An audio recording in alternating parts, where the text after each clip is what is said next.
इंदापूर तालुक्यातील पळसदेव इथं आज उजनी जलाशयाच्या पात्रात 1,22,00,000 मत्स्यबीज सोडण्यात आले।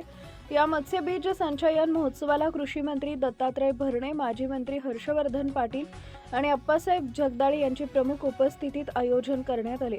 उजनी जलाशयात मोठ्या प्रमाणावर करण्यात आलेल्या या मत्स्यबीज संचयनामुळे येणाऱ्या काळात मत्स्य उत्पादनात वाढ होणार असून स्थानिक मच्छीमारांना रोजगाराच्या नव्या संधी उपलब्ध होतील, तसेच मत्स्य व्यवसायाला आर्थिक बळकटी मिळून ग्रामीण अर्थव्यवस्थेला चालना मिळेल।